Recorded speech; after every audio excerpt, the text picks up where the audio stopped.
days we brought you the news. Printed the info, we gave you the clues. Owners' profits were always sky high. Changing market now threatens our...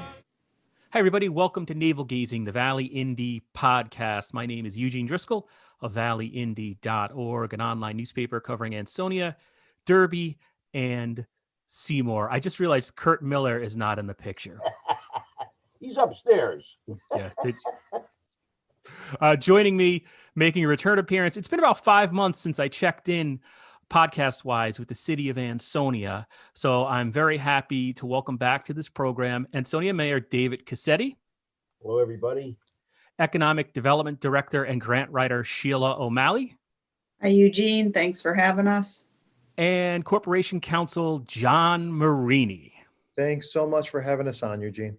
It's my pleasure. So we were just talking before the camera turned on or before I started recording, and we're still recording.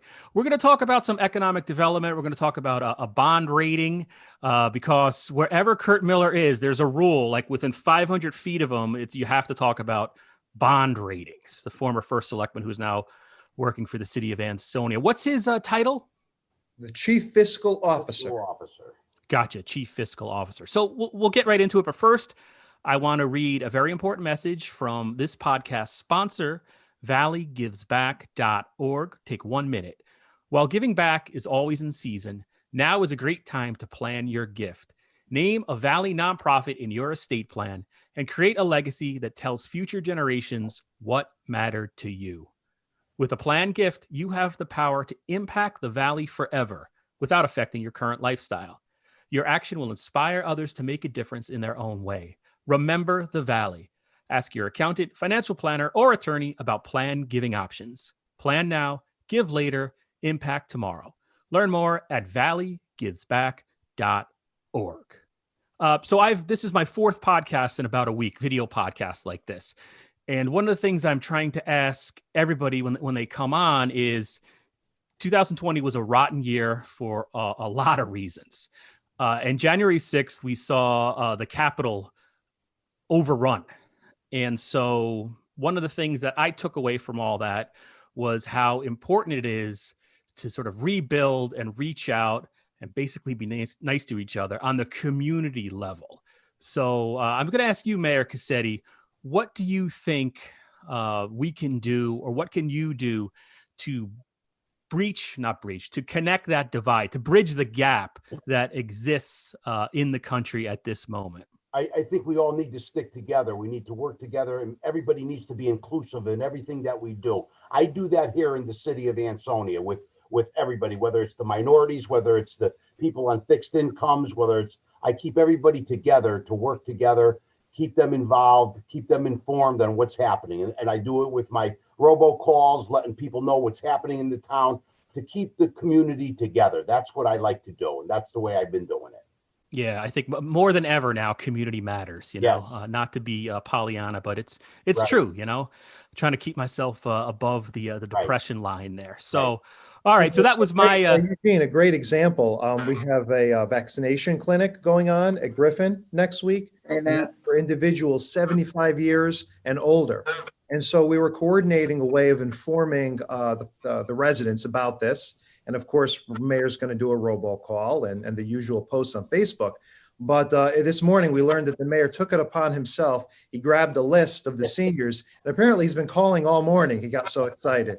So, I think for us, that personal touch is a big thing. When you talk about bridging the gap, it's actually taking the time to talk to people. And the mayor's our leader in that respect. I mean, that's really why he ran for mayor, is because he cares about people, and he can't do without that personal touch. Keep everybody included. Just to put a plug in for Griffin Hospital, they are coordinating with us. It's going to be held February 4th at the Armory from 9 to 12. And anybody 75 and older, as John and the mayor mentioned, we're the mayor's calling and trying to get them slotted for a vaccination. So it's next Thursday, February 4th.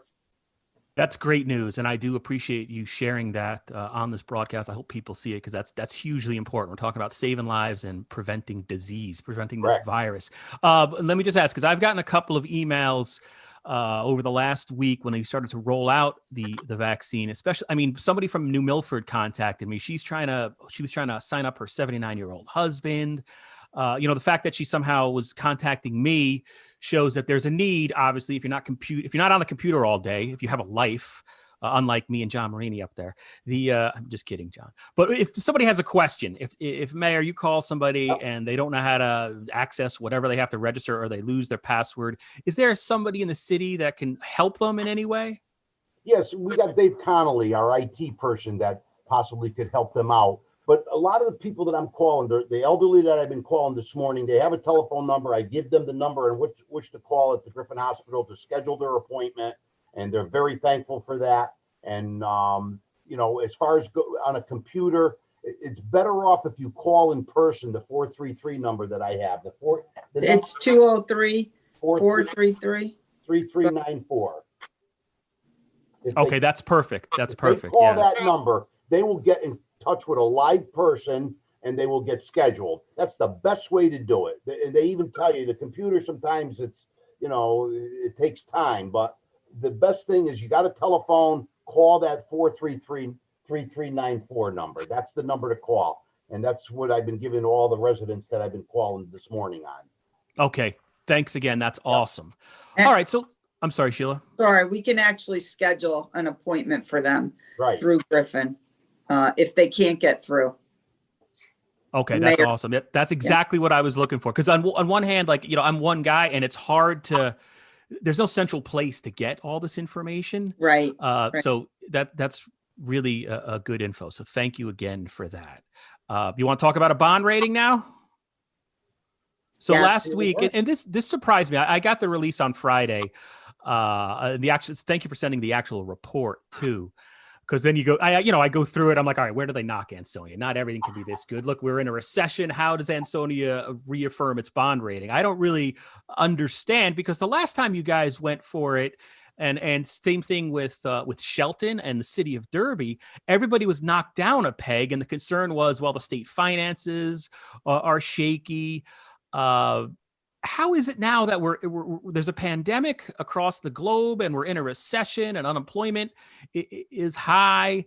How is the fact that you're reaffirming that bond rating? How did that happen? I mean, I think, Eugene, a couple factors. The first is that the Ansonia really has had a plan in place from the very beginning, and some of the results of the plan are evident with respect to the strategy that the city adopted to strategically draw off the grand list in a way that would allow us the ability to reinvest in the community. And of course, the goal was that this would trigger increases in the grand list and further economic stability. And of course, you see that in the numbers. So I think seeing that long-term plan take effect, seeing it get to those results, I think that's one factor. Another factor is policies and procedures. So we've said very early on with S&P that at a certain point, of course, we also have a plan to pivot, right? Once we get the results that we want with the growing grand list, there's a plan to basically pivot, reduce use of the fund balance going forward, and be able to make sure that we're holding ourselves where we need to be on the threshold where we need to be. And I think they've seen those policies, they've seen those procedures. They understand, again, we have a plan for this next phase, call it a phase 2 if you'd like. So I think that planning demonstrated, it's demonstrated to be successful, and it's demonstrated that we make good on what we tell them, that when we have a plan, we adhere to it. And honestly, we've positioned ourselves, I think, in a way where, while there's certainly been, myriad challenges over the last year with COVID, we positioned ourselves where, at least financially, we're in a good place. We're in a solid place. Back in 2018, our grand list went up over $90 million. I mean, it's gone up every single year since I've been in office, and that's what our goal is to grow the grand list, to keep taxes.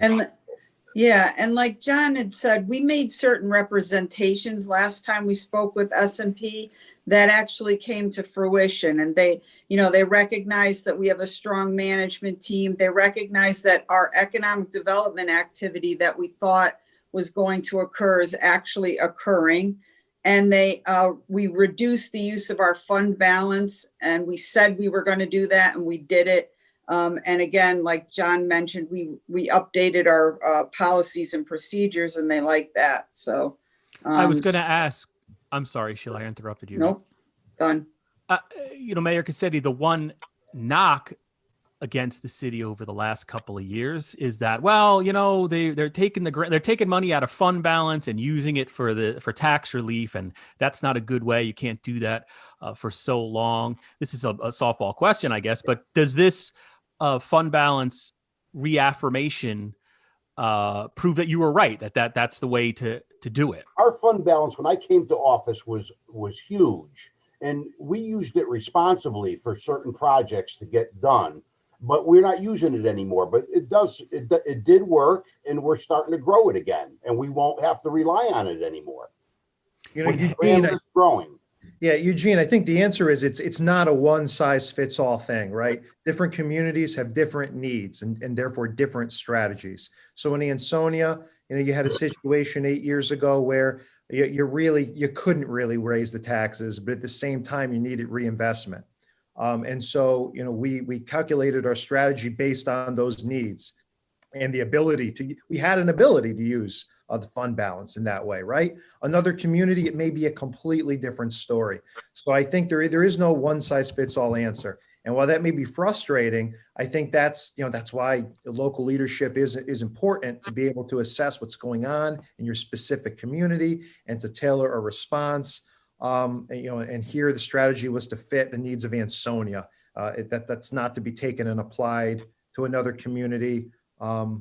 It's not one size fits all. Who was involved in talking to the ratings agency?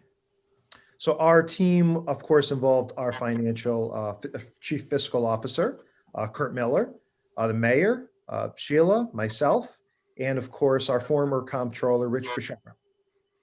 And Mr. Bashar, is he still with the city? I know there was, when Miller was brought on board, he was going to transition out because he's like Al Pacino in Godfather 3. He can't get rid of the city of Ansonia. I mean, that he has a wealth of knowledge. Rich has a wealth of knowledge. He's got so much knowledge about the city finances. We're going to use him from time to time, but he'll be phased out. He works in a part-time capacity, essentially helping, finance, but he's no longer the assistant comptroller. He's essentially helping with the transition. And of course, he's proven to be very valuable with that transition. Yes. And then in terms of the fund balance, I thought I read Friday, and I'm an idiot when it comes to numbers, but I think it said City of Ansonia is keeping its fund balance at about 12% of the operating budget. Is that right? Correct. And you're able to do that because that's a big percentage. Yes. Yeah. It's a healthy percentage. 9 point. I don't know exactly, but over 9% for undesignated reserve funds. Okay. And now going forward, and then we can wrap this up and move on to some other topics, but the budget season, I suppose, is getting underway in Ansonia. I know it sort of is in Derby, at least. How's that looking in what's become a cliche, but in these uncertain times? We don't know where the economy's going. Although it seems like all this influx of money from the federal government is keeping the state afloat, like all their deficit projections are being erased. The stock market is doing well. I don't get any of that. But what's going to happen? Or is there going to be a small tax increase this year, do you think?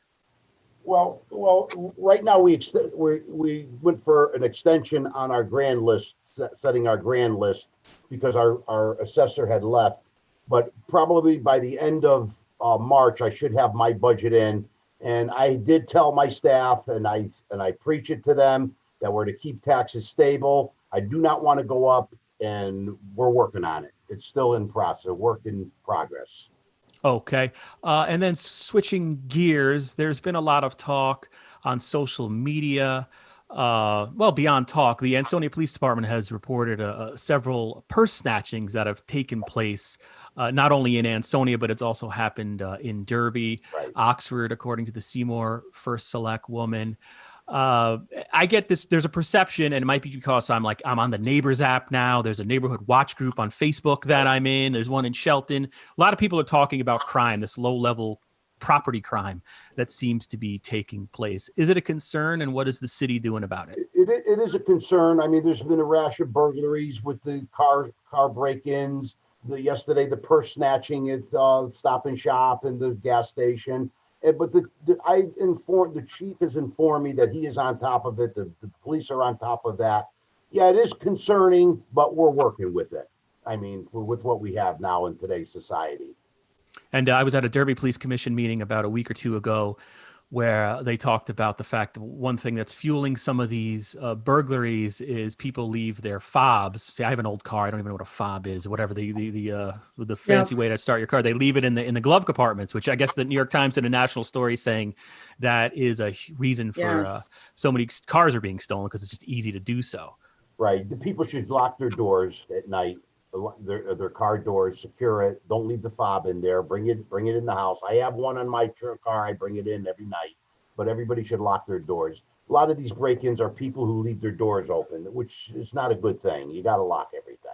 Yeah, I mean, I think the COVID has unfortunately had that effect throughout the state.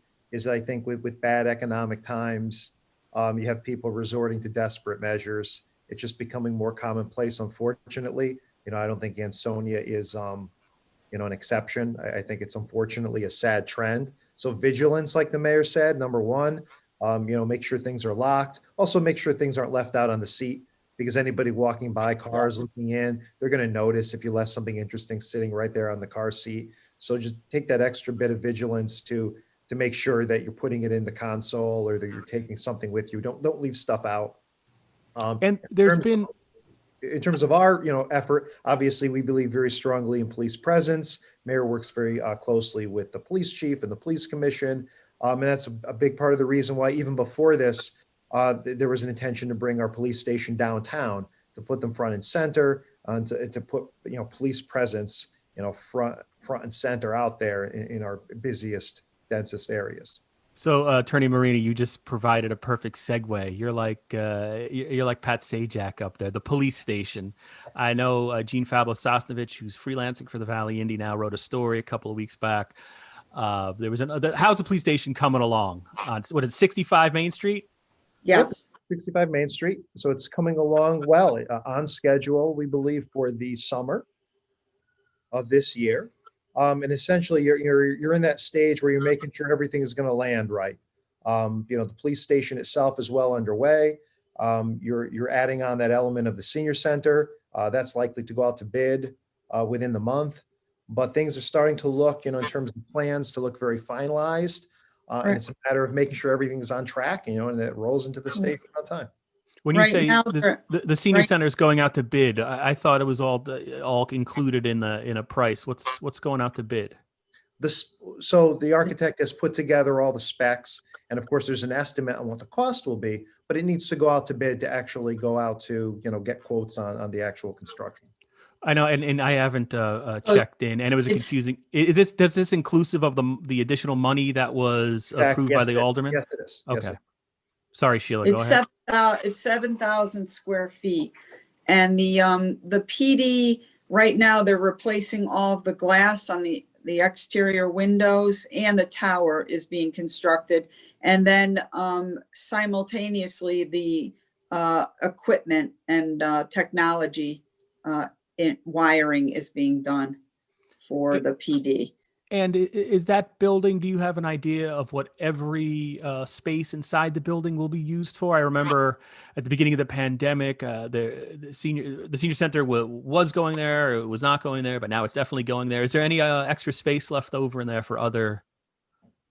Yeah. On the PD floor, there isn't any extra space. That's all being utilized, and of course they can't share it. But that second floor, which is really the first floor, that's going to include a 7,000 square foot space for the seniors, a multi-purpose community center, a gym, and there will be additional office spaces as well, which we aren't sure what's going to be going in there, but hopefully something revenue generating.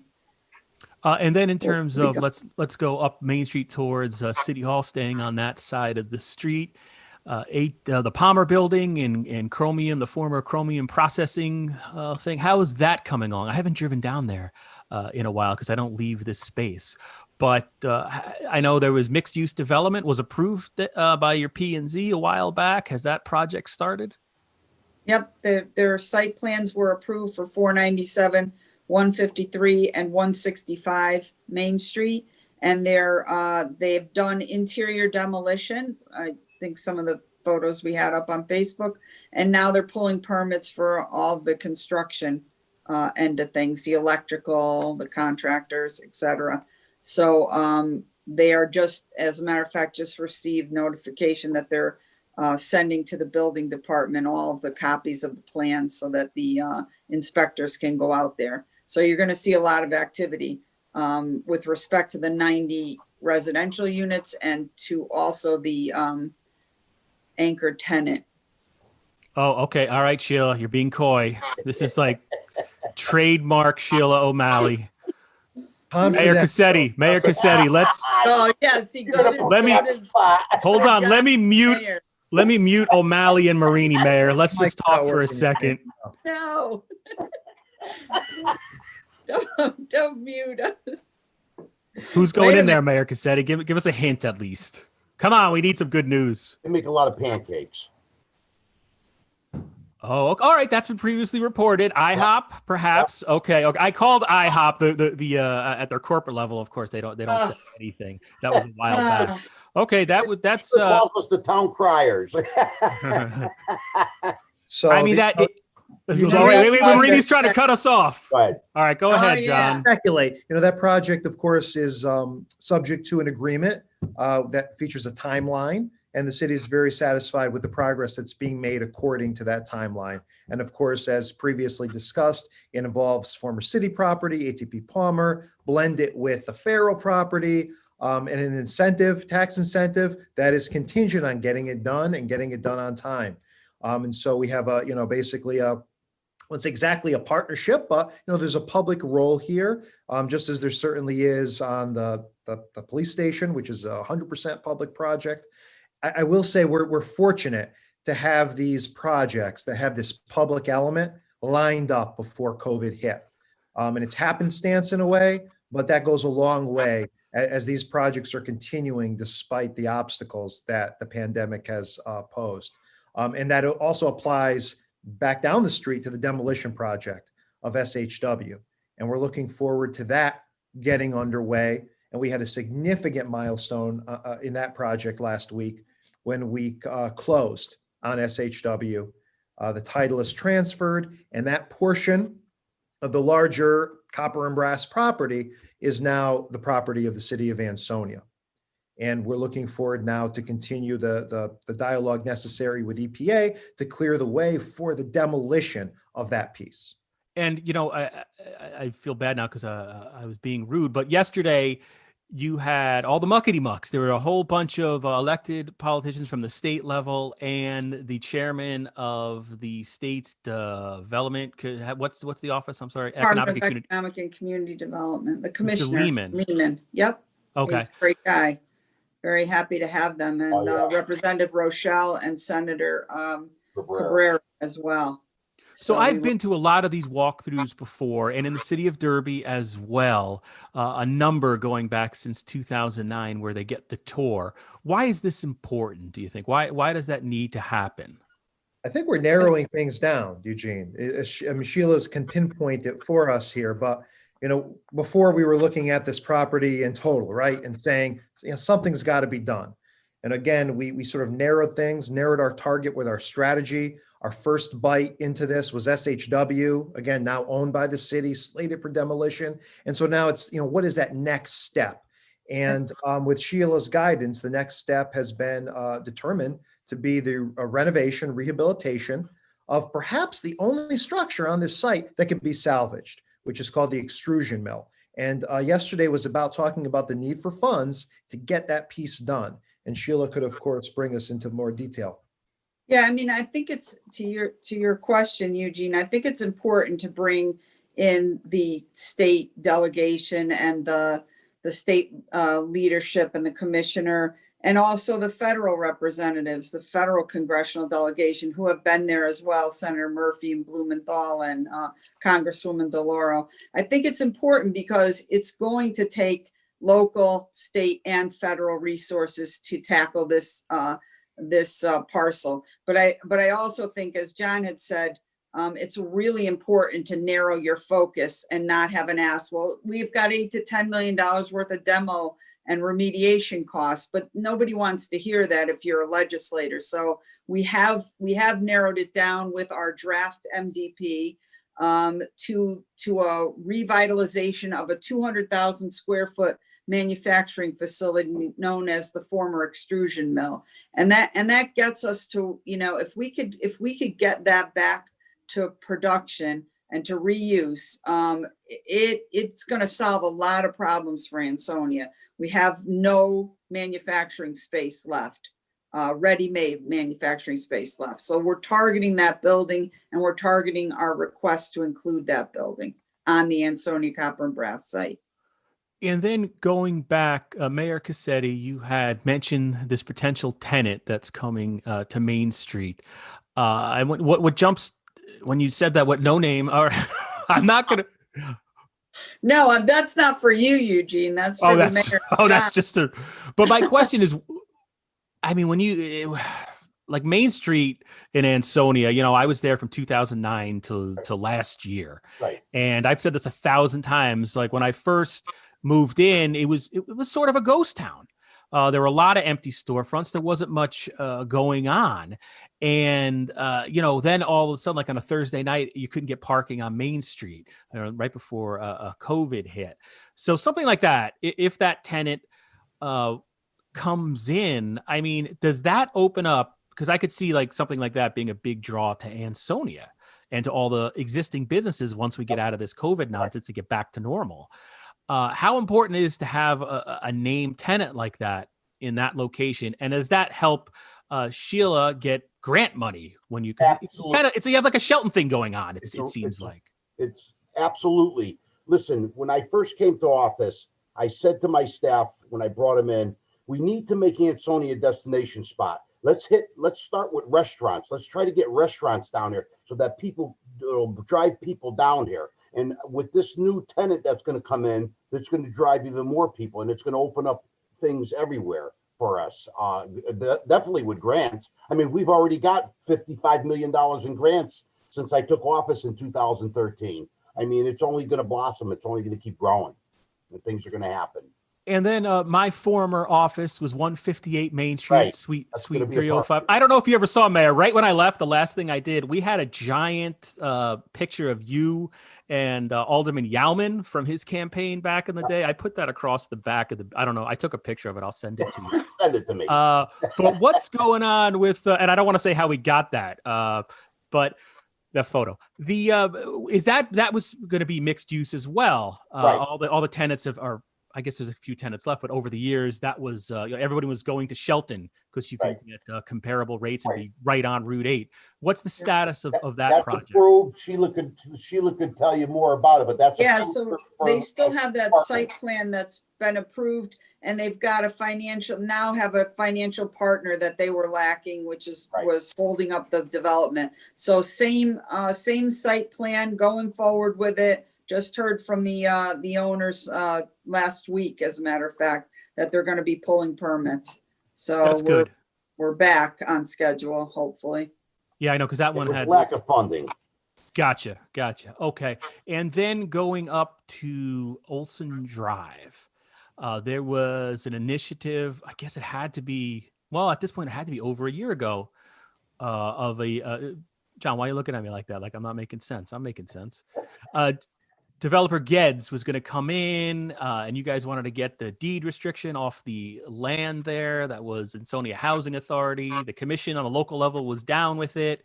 And then you had entered some type of bureaucracy, and now there's been a administration change on the federal level.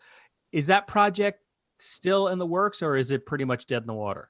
So my look of consternation is because of how long, it takes sometimes for the wheels to turn. And this is an exciting project. we're really happy to report it's closer than ever. So it took quite some time to get the application to the agency into HUD, but it is now in, and it's expected back within, I believe, no more than maybe another 30 to 60 days. So it took a long time to actually get that over to them. There were certain benchmarks that the city needed to complete in order to get a complete application. We were informed early last year that it was going to require a little more than anticipated in terms of the information HUD would need to properly assess this, right? And this is all about getting HUD to remove the deed restriction and allow the sale of the property from Ansonia Housing to the city of Ansonia. So this application, if it's not granted, the city was not able to buy the property. But we're very happy to report that the application was complete with everything required. It was submitted about a month ago. The turnaround time is supposed to be 65 days, no longer than 65 days for HUD to give us a response. And so, of course, we are just waiting on pins and needles for that application result to come back. If it is approved, then the city does intend to go forward with the purchase of Olson Drive. And that would set it up for further development. And of course, waiting in the wings is the winner of the bid from way back when, John Getz, and his proposal to bring a private recreational complex to Olson Drive. He hasn't moved on at this point? He has not. He has not moved on. He's interested in awaiting the decision as we are, as waiting HUD's decision. Yeah, he's still interested, Eugene, as of last week, 2 weeks ago. Coming along. Okay, then my last question. I was shocked to read this, that the city is thinking about possibly regionalizing its ambulance service, its EMS service in some capacity. And I guess a request for proposals was put out a while back. Yes. I haven't been in the Valley my entire life, but I know when anybody tries to change one of the emergency services, fire departments, which are volunteer, that's a big deal and can kind of shake a community to its core. So I don't mean to portray this in a negative light, but what's the motivation there, and what's the latest? Is the city of Ansonia going to do away with its ambulance service? I think overall, Eugene, there's this spirit of cooperation that we're trying to foster between the Valley communities. And you see it certainly with the exploration of a possible regionalization for education. There's been talks about regionalization of other departments, for example, possibly senior centers, trying to identify ways that communities can work together. And when it comes to our Valley communities, we're so similar, so close together. It makes sense for taxpayers. It makes sense for efficiency. And in many ways, we realize that we could be stronger by working together. So this is simply part of that vetting process. The city wants to explore whether it would make sense. To some extent, we already have regional entities servicing emergency response for the Valley towns.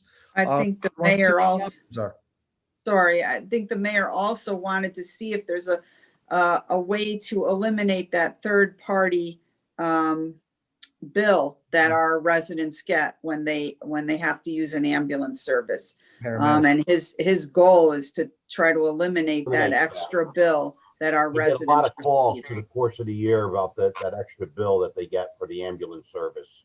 I'm trying to eliminate that. Paramedics. Beyond the cost to the cities for the service, part of the inefficiency of not working in a county form and a regional form is you do have this double billing issue where you do have residents paying more than they otherwise would be. So it's trying to control costs for not just the cities, but also costs for the ultimate users of the service. But I mean, talking about that's crucial. The service itself, the quality of the service is paramount. So in any exploration of something like this, it's to make sure that service is the quality is upheld and only improved. And if regionalization can't accomplish that, it's not something the city is interested in doing. But it takes exploration, and that requires us talking about it, looking at it, putting bids out to see what the responses would be. What'd you get back? So we got bids were due back on Monday, and we got 3 bids, 2 very solid bids from 2 ambulance related companies. Who are they? I know Vens So was. we've got one from VEMS, we've got one from Nelson Ambulance, and we have one from AMS. And so What's the next step now? What happens with these documents? Who reviews it, and when do you make a decision? So John and the mayor and finance and myself will take a look at it, at the proposals, and make a recommendation on what we think is the best option for our residents. And then John can talk more about the process. And then I believe we to have that discussion with the Board of Aldermen. Yeah, I mean, essentially you start a staff review and that would lead into a discussion with the Board of Aldermen. And ultimately it's the legislative body that would have to make a decision to change the way that we provide or the medical services provided in Ansonia. And do you think this will be on the agenda of the next alderman meeting? Is it going to be something that moves that quickly? It's hard to say at this point as it's still undergoing staff review. It's possible that they could have a first introduction to who the bidders were and a review of the bids. But I think it's too early to say exactly, how quickly the process would move. Okay, those are all my questions. I don't know if anyone else wanted to add anything. If you want to talk more about IHOP, I'm down with that. Oh, Eugene. I just meant in general, I like their pancakes. So do I. And so does John and Sheila. No? That's it? All right, well. Not talking, Eugene, not talking. I want to thank everybody for coming on. Thanks for having us. Yeah, and I apologize. It's been so long. We should try to do this once a month. Too often. Right. And I got to recalibrate. Yeah, because Ansonia's. Suddenly we're getting all these Seymour stories, but we got to pay attention to Ansonia because that is, of course, where my heart is. Right. Yeah, I'd love to hear that. Great. Yeah. All right. There. Look. Now, can I be a politician? Maybe I'll run for something now. Okay, sure. Got to move to Ansonia. You have to move to Ansonia, Eugene. You're never going to leave, are you? Look at this place. You think anyone's going to buy this place? I got Chewbacca. It's all right. That's an Ansonia photo up there, though. That kid is probably in college right now. My wife took that for the Connecticut Post a good 10 years ago. So it's an Ansonia football player. There, Charger. So, yeah. All right. So thank you so much, John Marini, Mayor David Cassetti, Sheila O'Malley. We'll talk again soon. Great. All right. Thanks, Eugene. Thanks again, Eugene. Thank you. For